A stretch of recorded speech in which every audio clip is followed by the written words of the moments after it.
Merhaba.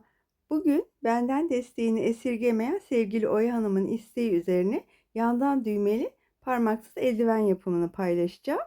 Eldiven modelini beğendiyseniz bir kalp bırakmayı ve beğeni yapmayı unutmayın. Kolay gelsin.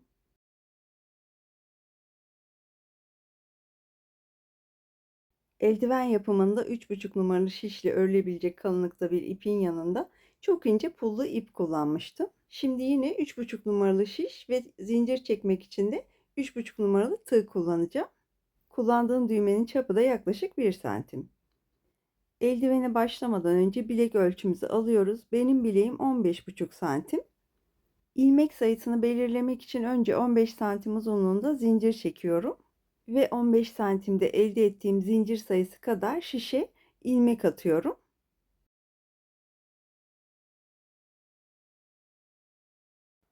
...15 santim uzunluğundaki zincir sayısı kadar şişimize ilmek attıktan sonra kenar ilmek dahil sıra sonuna kadar tüm ilmekleri düz örgü örüyoruz.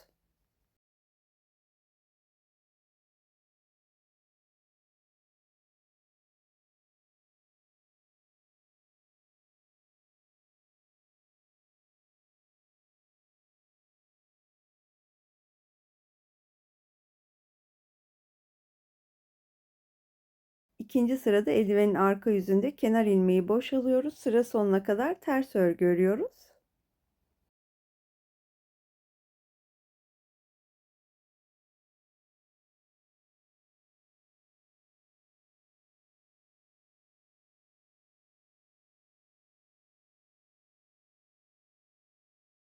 Bir sıra düz örgü, bir sıra ters örgü ördükten sonra şimdi ilk iliğimizi açacağız. Kenar ilmeği boş alıyoruz. Bir düz örgü örüyoruz. Şişe ip dolayıp sol şişteki iki ilmeğin yönünü değiştirdikten sonra bu iki ilmeği ön alttan birlikte örerek sağa kesme işlemi uyguluyoruz.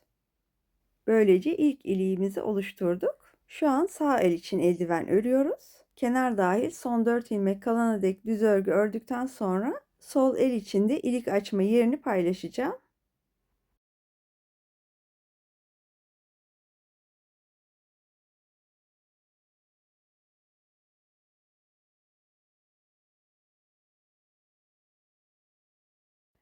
Sağ el için sıra başında ilik açmıştık. Sol el için de sıra sonunda ilik açıyoruz. Şimdi bunu da sizinle paylaşacağım. Önce iki ilmeğin yönünü değiştirdikten sonra bu iki ilmeği ön alttan birlikte örerek sağa kesme işlemi uyguluyoruz. Şişe ip dolayıp bir düz örgü örüyoruz ve ardından kenar ilmeği örüyoruz. Daha önce belirttiğim gibi sol elde ilik açmayı sıra sonunda uyguluyoruz. Evet, sol el için ilmek açmayı da gösterdikten sonra şimdi ilmeklerimi geri söküp sıra sonuna kadar düz örgüye devam ediyorum.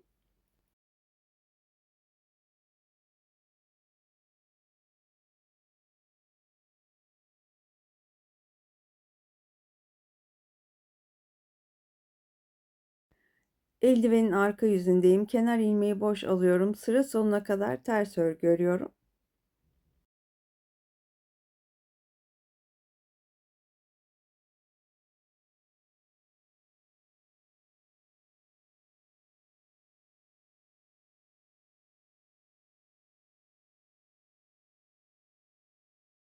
Eldivenimin yüksekliği 10 santim olacağı için ilk iliği açtıktan sonra her 2 santimde bir ilik açacağım. Siz de kendi el boyutunuza göre ilik yerini belirleyebilirsiniz.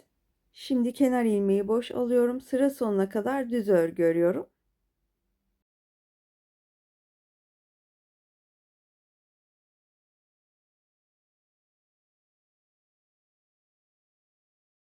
Eldivenin arka yüzündeyim. Kenar ilmeği boş alıyorum. Sıra sonuna kadar ters örgü örüyorum.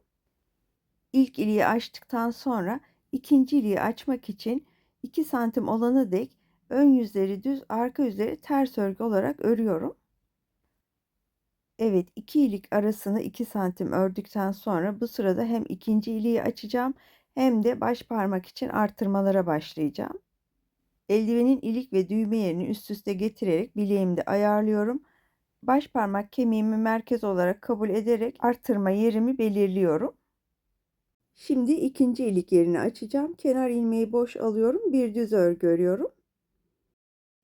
Şişe ip dolayıp iki ilmeğin yönünü değiştirdikten sonra bu iki ilmeği ön alttan birlikte örerek sağa kesme işlemi uyguluyorum.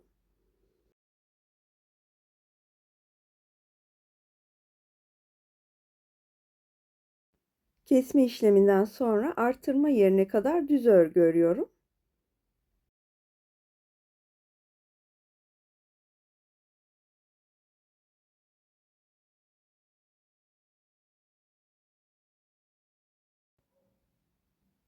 İlk artırmamızı yapacağız. Şişe ip dolayıp bir düz örgü örüyoruz. Tekrar şişe ip dolayıp sıra sonuna kadar düz örgü örüyoruz.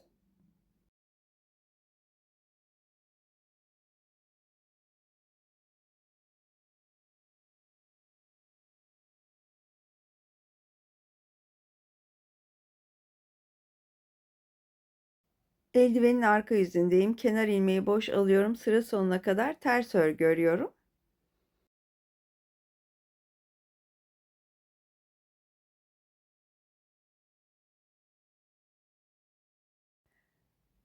Ön yüzde artırma için doladığımız ilmekleri arka yüzde örerken ilmeğe arka ortasından batıp sağ şişe alıyoruz. Daha sonra ortasından sol şişe geri alıyoruz ve bu ilmeği ters örgü örüyoruz. Yine bir önceki sırada artırma için doladığımız ilmeğe arka ortasından batıp sağ şişe alıyoruz. Ortasından batıp sol şişe geri alıyoruz ve bu ilmeği ters örgü örüyoruz. Diğer ilmekleri normal ters örgü örerek sıra sonuna kadar ilerliyoruz.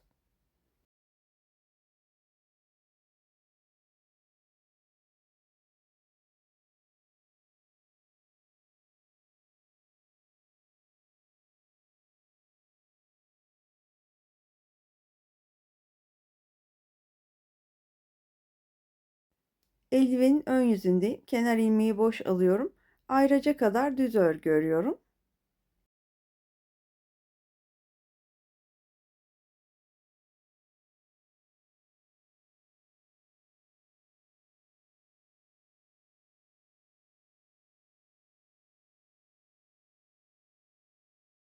Evet, ayracın olduğu yerdeyim. Ayracı sağ şişe alıyorum.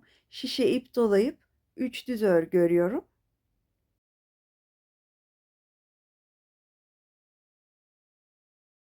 3 düz örgünün ardından tekrar şişe ip doluyorum ve böylece artırma yerinde toplam 5 ilmek elde etmiş oldum. İkinci artırma işlemini yaptıktan sonra sıra sonuna kadar düz örgü örüyorum.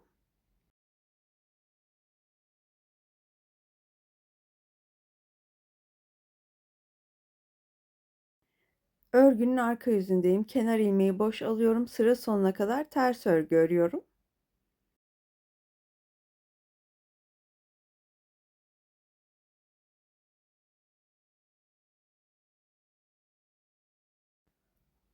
Bir önceki sırada doladığımız ilmeği arka ortadan batıp sağ şişe alıyoruz. Ortasından sol şişe geri alıyoruz ve bu ilmeği ters örgü örüyoruz. 3 ters örgü örüyoruz. Yine bir önceki sırada doladığımız ilmeği arka ortasından batıp sağ şişe alıyoruz. Daha sonra ortasından sol şişe geri alıyoruz ve bu ilmeği de ters örgü örüyoruz. Kalan ilmekleri de sıra sonuna kadar ters örgü örüyoruz.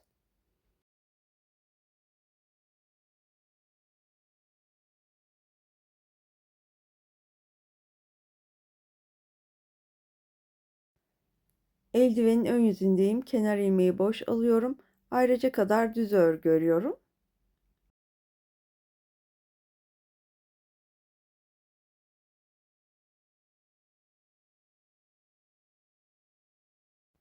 Artırma yerindeyim. Ayrıca sağ şişe alıyorum. Şişe ip doluyorum. 5 düz örgü örüyorum.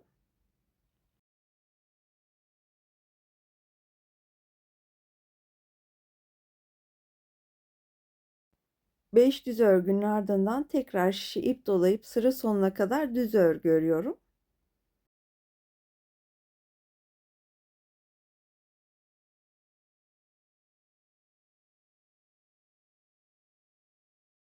Şu an iki ayraç arasında yani artırma yerinde 7 ilmeğim var.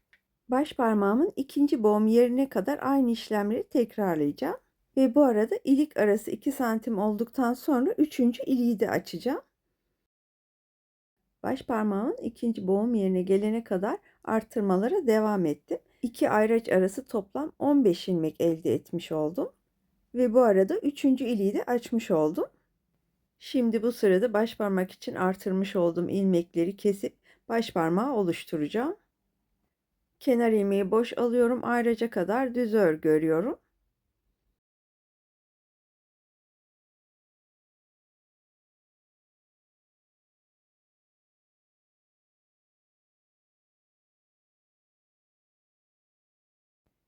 Şimdi iki ayraç arasındaki arttırdığım ilmekleri keserek baş parmağı oluşturacağım.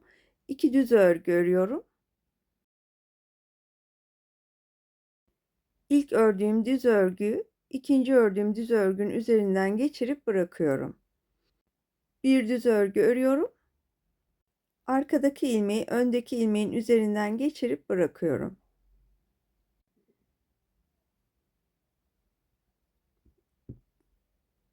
Bir düz örgü örüyorum ve arkadaki ilmeği öndeki ilmeğin üzerinden geçirip bırakıyorum.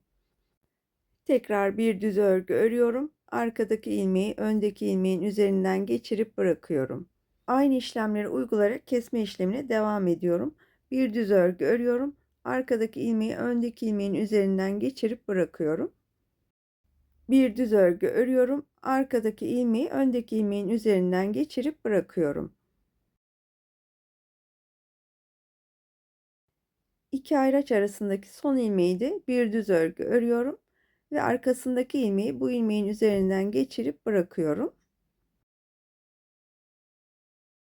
Şimdi sağda kalan tek ilmeği sol şişe alıyorum. Sağ şişteki ayracı çıkardıktan sonra sağ şişten sol şişe boş bir ilmek alıyorum ve sol şişteki iki ilmeği ön alttan birlikte örerek kesme işlemi uyguluyorum. Böylece baş parmağı ayırmış oldum. Kesme işleminin ardından sıra sonuna kadar düz örgü örüyorum.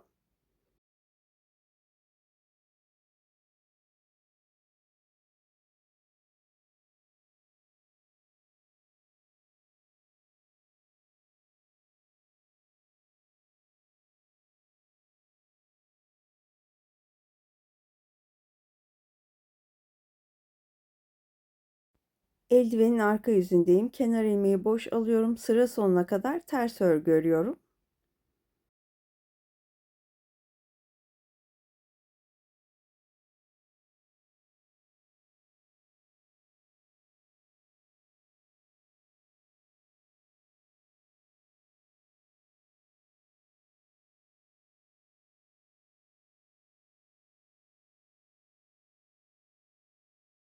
Eldivenin ön yüzündeyim ve son iliği açacağım. Kenar ilmeği boş alıyorum. Bir düz örgü örüyorum.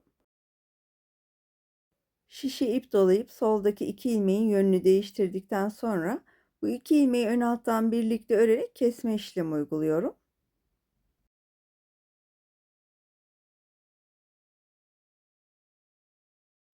Son iliği açtıktan sonra sıra sonuna kadar düz örgü örüyorum.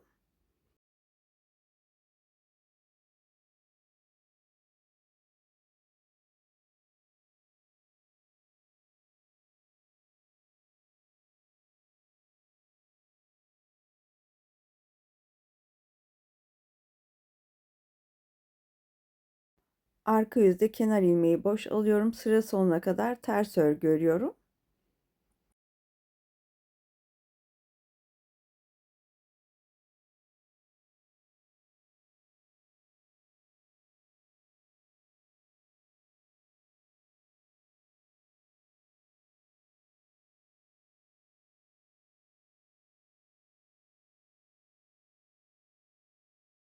Ön yüzdeyim. Kenar ilmeği boş alıyorum. Sıra sonuna kadar düz örgü örüyorum.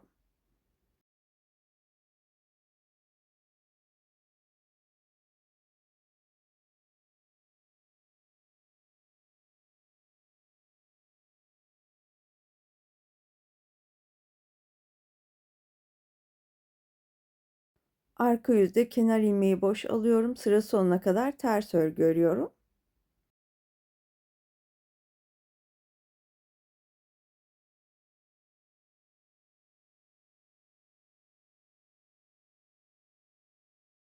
Eldivenin yüksekliği 10 santim olduktan sonra şimdi kesme işlemi uygulayarak eldiveni bitiriyorum. Kenar ilmeği boş alıyorum. Bir düz örgü örüyorum. Boş aldığım ilmeği ördüğüm ilmeğin üzerinden geçirip bırakıyorum. Bir düz örgü örüyorum. Arkadaki ilmeği öndeki ilmeğin üzerinden geçirip bırakıyorum. Bir düz örgü örüyorum. Arkadaki ilmeği öndeki ilmeğin üzerinden geçirip bırakıyorum.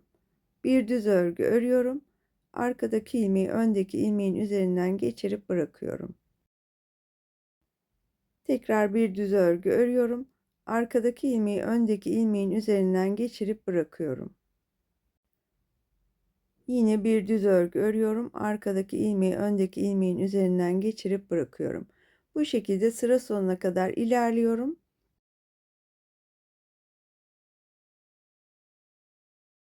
Sıra sonunda kenar ilmeği bir düz örgü örüyorum. Arkadaki ilmeği ördüğüm kenar ilmeğin üzerinden geçirip bırakıyorum. İpi ilmeğin içinden geçirerek makasla kesiyorum. Düğmelerimizi de diktikten sonra eldivenimiz kullanıma hazır. Eldiven modelini beğenmeniz ümidiyle bir sonraki videoda görüşmek dileğiyle. Sağlıcakla kalın, hoşça kalın.